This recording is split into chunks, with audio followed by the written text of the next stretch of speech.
Always a pleasure to be with you. And thank you for Thank you. taking the time. We worked together for 6 years, I think. Yeah, something like that. Middle East Council of Shopping Centers and Retailer. And every year was better and better and better. And I wanted to say the first part about our relationship and me working together with you. And that is that whenever you said, no worries, I could do it, then I would, okay, look, he said he's going to do it. And you never, ever dropped the ball. You would always over deliver, and it was amazing. So thank you. Thank you, David. It was all because of the team, and especially you were there as well the whole way throughout the whole journey. And it's I would say one of the best choices I made in my life to join the Middle East Council and be part of the team. Actually, fantastic. It's the team now, of course, it's a little bit bigger, and people have more skill sets than ever, which is great. But the support that you provided the team at the time was absolutely amazing. But more importantly for me, I'm so pleased to see that you've taken off from whatever the base that we were able to establish, Middle East Council of Shopping Centers and Retailers, and we're able to take it and move forward in a way that I think has been inspirational to the other people in the team, but also inspirational to many of the people in the industry, because they've seen that you've been able to learn what you've learned, and through your interest and desire to learn more in the industry, to sort of move forward. So on this podcast, I really wanted to talk with you a little bit about your decision, not only just to leave MECSC, and I understand the reasons behind it, but then how you chose to think Vemco was the right venue, and how that all worked. I would say that it was, I guess I was looking at the next stage, and at the same time, I thought it would be amazing to also, be on the other side and learn as well how it feels like, and to experience that as well. Because Middle East Council of Shopping Centers taught me a lot. You, David, as well, at the helm, leading everyone. It was a really great experience, and we all know how to help the people as well. But I guess I wanted to also understand, how does it feels like on the other side of the table? Sure. What do they actually need, and how can I help in that way as well? Because there's a lot of things that sometimes people don't know that they need help in that area. So I wanted to experience that myself, and I guess that led me to that decision of joining Vemco Group at the same time. And they've worked with a number of companies as well, and also they have they're working with Alpha Tame Group and many other companies as well in the industry. And I thought that would be a really good entry point to understanding everyone at set. Well, knowing that your business now overlaps with so many of these other shopping center owner developers, I thought it would be great for you to see them outside of the relationship that we had with the Middle East Council of Shopping Centers and Retailers. So I was really thrilled for you to be able to take that step and move forward. What's been the best thing that has happened from that? So I guess it's more so on the sense that I was able to really get into the detail of how data works and how that impacts specifically the malls and the retailers as well. I got to understand that the information and the data impacts a lot of the decision-making processes as well. And bottom line, how that's collected, specifically I'm talking about the business of Vemco now, because Vemco is all about footfall and all about data analytics and providing or enabling the stakeholders to actually have that information. So that brought me, or that gave me the understanding to how important this and how it affected all of the campaigns, the incubator campaigns, retail incubator campaigns of the malls, activations, placemaking. For example, how to understand when to start a placemaking activation at a mall. Sure. So when do we do that? So it's when we understand, we have a deep analysis of what does our customers or that catchment area, the mall visitors in that catchment area for that specific mall, what do they need or what do they want? Or perhaps sometimes what they might not even have thought about it yet, but it's actually a trend that is just flooding all the country, the whole country. One of the things that I see from companies like Vemco and others as well is that there's a huge flood of information. Yes. A lot of data, digital information that comes in. And I think one of the most important aspects that I've found, particularly for companies like yours, is how do you manage, and I think at some point they called it big data. I don't know what they call it anymore, but how do you manage that data flow and how do you boil it down to the numbers that really matter for your customers? Exactly. That's true. I completely agree, David. I would say the retail industry have changed a lot in the last few years, and a lot of the malls and the retailers have begun to, or actually they already knew it before, but they've innovated a lot and they've made so many strategic decisions to actually make an impact to our community, to the retail industry. And I guess for me, what's necessary or what I would like to share also is what maybe perhaps other malls and retailers can do more. When would they know that they need to do more, and what's next after that as well? So I seriously believe that these topics are those that they need to answer and they need to think about as well. I'm pretty sure that they already are thinking about this. What would you say in 2 or 3 sentences that your best customers still need to learn from your business, from Vemco? So I guess it's the way that they would use the data. So as I mentioned, there are many different ways to use data and information. And one of those is to understand what the mall visitors need and want. And the demographics, in specifically, if we look at a microscope, if we look at Dubai or the United Arab Emirates, the customer demographics are changing rapidly, and it's continuously changing as well. There are several factors which are the reasons for that, like the landscape, the trends, investments, even the political landscape as well is one of those factors as well. So all of those can be converted into data, and how they use that data to create successful placemaking events would be the key to actually have a good impact to your mall, to your year-on-year revenues as well, and to the relationships or with your tenants as well. What would be one of the activations of the placemaking that you would suggest? So, for example, there is a mall in London that did an activation or a retail incubator campaign where they promoted lifestyle brands and fashion brands, homegrown, and they subsidized, they mentored those tenants, and they've run that activation for a few months. At the end, it generated permanent tenants for them, which are still there in that particular mall in London right now. So it built actually trust and loyalty to that between those tenants and the mall as well.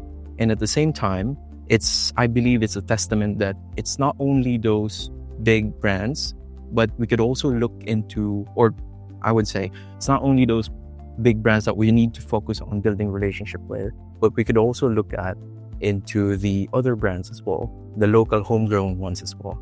And I know for a fact that here in the UAE, there are a lot of the mall groups and retail groups that are doing that right now successfully as well over the last few years. I'm sure everyone that would listen to the podcast have already have thought of those. Who they are. Yeah, who they are. Yeah. Well, it's a big deal, I know for sure, because it can start with pop-ups, or you can start with kiosk or whatever it is.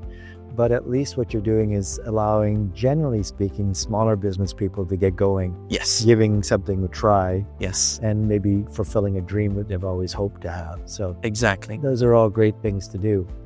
What else does Vemco do that I think, well, you believe is really an important aspect to their business? So let me give you an example.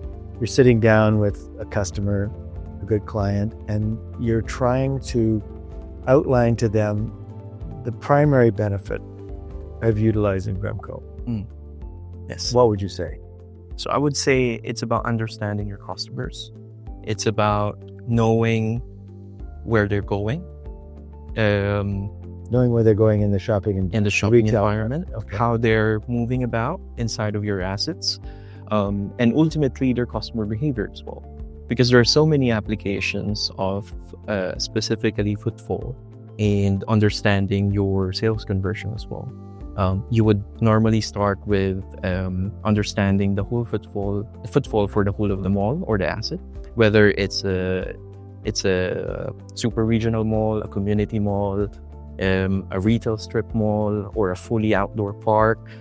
So the first step will be understanding what's your footfall for that area.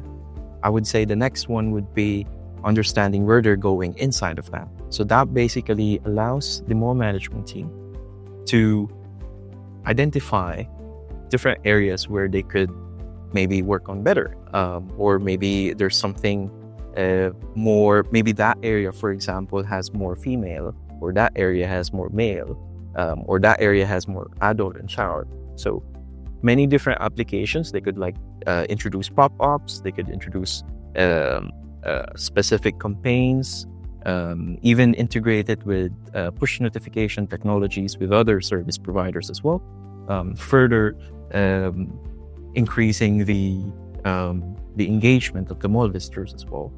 So I would say it's all about how the customer flows, and just pretty much understanding your mall visitors. That's what footfall and sales conversion is all about.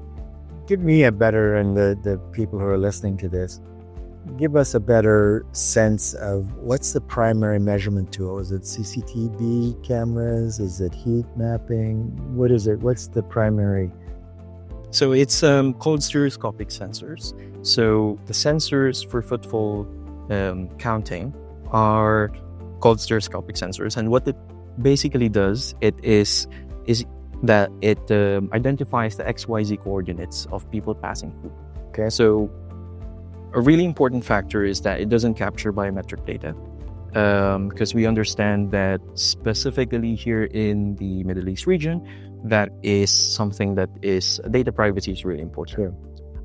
Like in the sense of simply just taking a picture outside, there are regulations in that area as well. So the sensors, it doesn't capture the biometric data, so it just simply captures the XYZ coordinates, transmits that information into the platform, and identifies the demographics, footfall in count, the gender, the adult and child fluctuation as well. So that's pretty much footfall sensor technology. Currently there are many hardwares out there in the market that can provide that as well. The ones that we use specifically with Vemco is currently the ones that has reached that accuracy level that we're confident on bringing as part of the solution as well. Okay, and so what I'm hearing you say is that you have the best equipment, but let me understand and let our podcast people understand how many of these sensors would we see per 50 meters in a shopping center environment? So it depends on the certain factors. So there are, specifically with the ones that we're using, there are different models and versions. So some, if installed at the height of 4.5, can maybe capture 7 meters. Some, if it's stored at a higher ceiling height, could capture a wider angle. But yeah, sure, gives me an idea. And this is all Bluetooth kind of capture? Like how do they capture? It's not wires, is it? So the sensors are connected with a PoE cabling. Okay, so cabling it is. Cabling, yes. Okay. Yeah. And the PoE cabling basically provides the power in the internet. I see. Okay. As long as the internet is connected, or the power is connected, the sensor would keep working, and it can store data up to 120 days. 200 days. 120 days. 120. That's a long time. Yeah. So that's kind of like the fail-safe in case the internet fluctuates. Okay. Because sometimes, though very rarely it does, especially with PoE cabling, but just in case, there is that fail-safe for that, which means that you're not going to lose any data. So the sensors are connected by wire, and the sensors basically, within its field of view, can identify the people passing through, but it doesn't capture the video itself.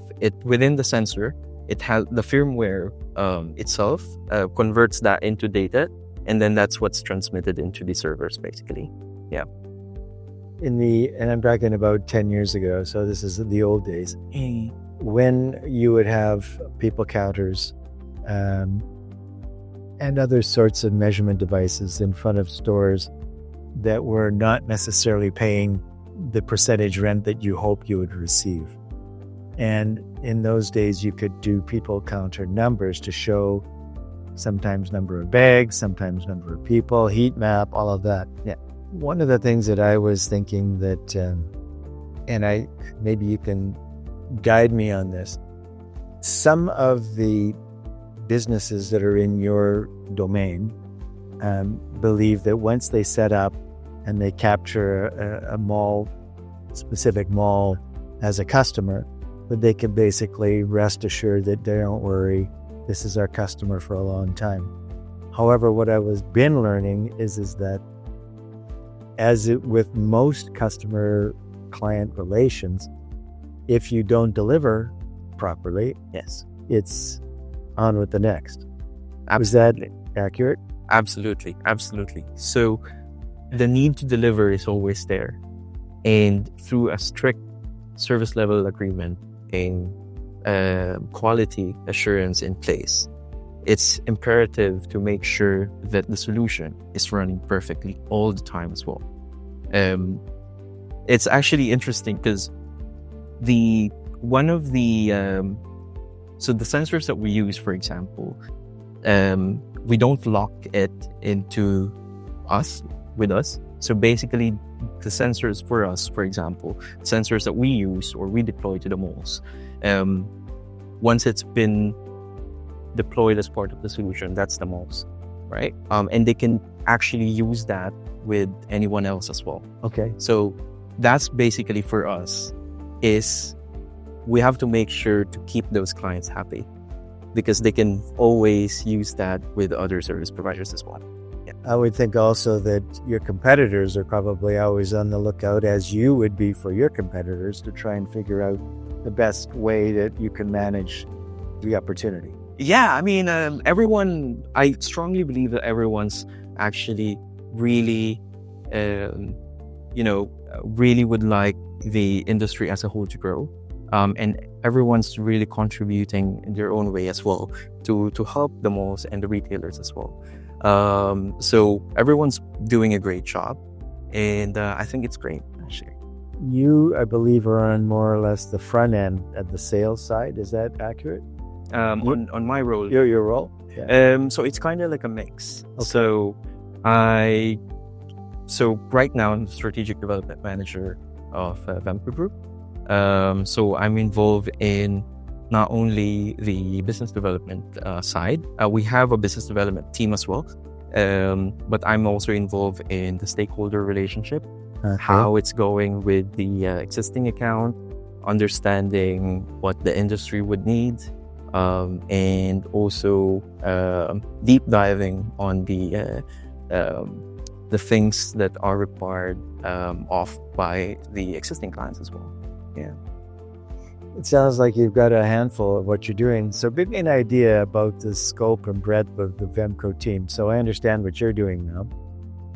For your technical team, how many on board would you have in a city like Dubai, for instance? So right now, I believe the team has about 30 people, maybe even more than that. It's a fairly large team for specifically a software company focused on football. Yeah. Where is headquarters located? Headquarters is in Denmark. So today, we have our own principal office here in Dubai and in Saudi Arabia as well, and in many countries, many regions across the globe as well. So globally, what size is Vemco as a company? I would say we are servicing about close to 100 countries worldwide. Wow. So it's big operation. It's a big operation. Right? And how long have you been in business in UAE, for instance? For me personally, I have been here for like more than a decade now. As you know, David, I started off as an auditor. I remember, yeah.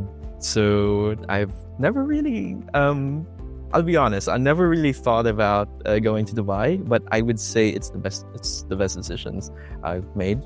So started off as an auditor, working on financial statements, accounts for Singapore, Hong Kong, Macau, Australia, Papua New Guinea, all those in Southeast Asia. And then I moved here, also as an audit. And then I joined Middle East Council Shopping Centers.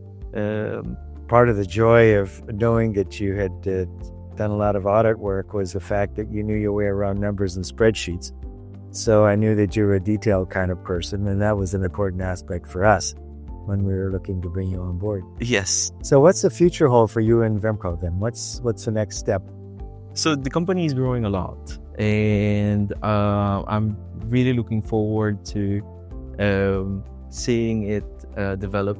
And there are a number of things that I would like to say, because I know that not only in terms of strategic plans that we have, there's also a lot going on in the technical team as well and the development side as well. So that's the good thing about Vemco Group, is that we're continuously improving and we're continuously making sure that we're developing something that is necessary for the current age. Tell me about Vemco's position with AI and how to integrate that in your business. Have you had that conversation often? Yes. Yeah. So the gender demographic is actually based on AI. So the hardwares that we use, the firmware, it has AI built into it. So through hundreds of thousands of algorithms, including the machine learning as well. So the AI keeps on learning as it gets deployed to thousands. Right now, there's tens of thousands of sensors deployed across the region alone. So it keeps on learning, and it understands, it's building on that trends on like how people walk, how they carry themselves. So it's not only how they dress, or it's not only how or what bags they use, not only that, but it's the overall thousands of factors that contributes to understanding the gender. So through the AI, it can understand male or female. That's one of the most widely used AI applications. But there's also a lot in the back end as well. I'm sure of that, yeah. So what's the, when I'm looking at that again, if you were to describe really that's one key relationship that you've made, what would that be? The key relationship that you've had? The relationship with you, David. I mean, that's really a very kind. That's in your new business, though. How about your new business? Oh, so with Vemco, your key relationship, who would that be with? That will be, I believe, first and foremost, the people I work with inside of the team. So the team, I believe, I would say they are the key relationships, if not the most important as well. It's the team that actually delivers the solution, and it's the team that builds Vemco Group. So the people I work with, those are the key relationships that I value greatly. How do you manage, what for you, I guess is the best question I could think of. What for you brings you the highest level of successful feeling? it's when the team achieves, it's when we achieve a goal, a team-wide goal, because I know how much the team puts in Effort and energy. the time they spent on doing so. So I think that gives me the most satisfaction when I see it happen. Yeah. For you now, is there anything else in the remaining few minutes of our podcast? Is there anything else that you wanted to pass along as part of this? I would say that I guess for the next few minutes, I would like to thank you, David, for giving me this opportunity. Pleasure. Thank you for your time to come in and share us, because that was always a pleasure. Pleasure is mine, definitely. I would just like to emphasize that without this kind of opportunity in the Middle East Council of Shopping Centers and Retailers, because the council is the catalyst for building the relationships across our industry, retail, real estate, the malls, everyone. I cannot imagine a scenario where there's no council in this region. And to be fair, there's actually, there are some countries out there that doesn't have that opportunity of having a council. And let us know. And and they're having a really hard time. So I'm just really grateful that at least here in the Middle East and North Africa, we have that through the Middle East Council, because it actually brings us a lot. It gives us a lot. And just imagining the time spent, the efforts, the investments cost of like getting connected with somebody, a stakeholder, without the help of the Middle East Council, it's going to be such a headache. Well, that's great news. And I think after this podcast, I'd like to get from you those few areas in the world that you've been where there's an opportunity for us. Because as you know, we're always interested in trying to grow to the next level, move things along, raise the bar, try to increase what we can do to help people. So anyway, thank you for your time today. Thank you. I appreciate it very much. Pleasure is mine.